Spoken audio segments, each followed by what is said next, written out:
اعوذ باللہ من الشیطان الرجیم، بسم اللہ الرحمن الرحیم۔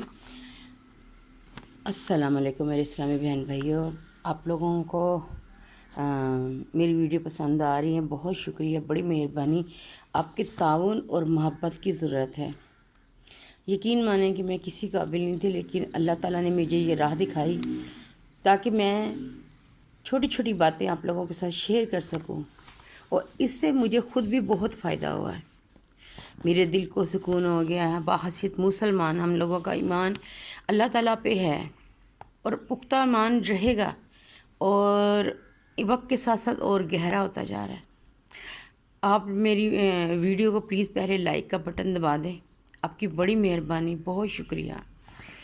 میں آپ کو ایک ایسا وظیفہ بتانے لگی ہوں، ایک ایسا عمل بتانے لگی ہوں جس سے نبینہ لوگوں کو آنکھیں مل گئی ہیں۔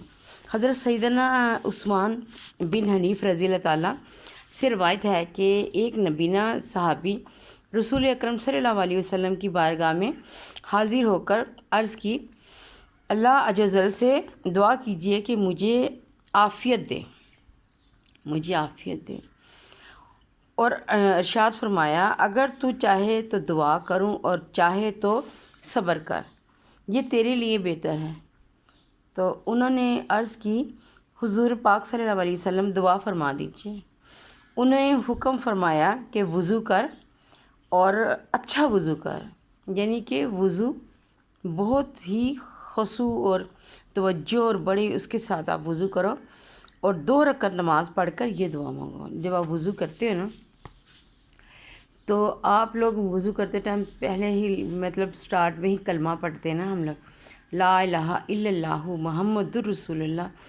تو یقین مانیں کہ اس سے کیا ہوتا ہے کہ ہر قطرے کے گرنے پر ہمیں ثواب ملتا ہے، اور بے شمار اس کے فائدے ہیں۔ وضو کے اوپر بھی ایک دفعہ میں بناؤں گی، کوئی ایسی چھوٹی باتیں شیئر کروں گی جس میں وضو کے بڑے ہی فضائل اور بڑے ہی آپ کو برکتیں محسوس ہوں گی۔ اور جب آپ وضو کر لیں تو اس کے بعد آپ نے جس پانی سے آپ وضو کریں وہی 3 گھونٹ آپ پی لیں۔ آپ 3 گھونٹ جب پی لیں گے اور آپ دعا کریں، جو بھی دعا کریں گے وہ انشاءاللہ قبول ہوگی۔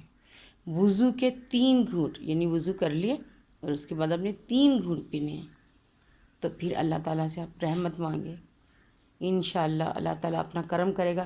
پھر انہوں نے جب کہا کہ نماز پڑھو، اور پھر یہ والا درود یہ والا انہوں نے کہا کہ یہ دعا پڑھو، جو میں ابھی یہ اسکرین کے اوپر آپ آ جائے گا، تاکہ آپ اچھی طرح سے اس کو پڑھ کے یاد کر لیں، دعاؤں میں یاد رکھیے گا، اور میرے چینل کے لیے پلیز دعا کریں کہ اللہ تعالیٰ مجھے کامیاب کر دے، کیونکہ یہ چینل میں نے صدقہ جاریہ کے طور پہ بنایا اپنے بچے کے لیے اور اپنے لیے، جس میں مجھے آپ لوگوں کی دعاؤں اور آپ کے تعاون کی بہت ضرورت ہے۔ لیں جی، اللہ تعالیٰ آپ کا حامی و ناصر ہو، دعا میں یاد رکھیے گا۔ اوکے، اللہ حافظ۔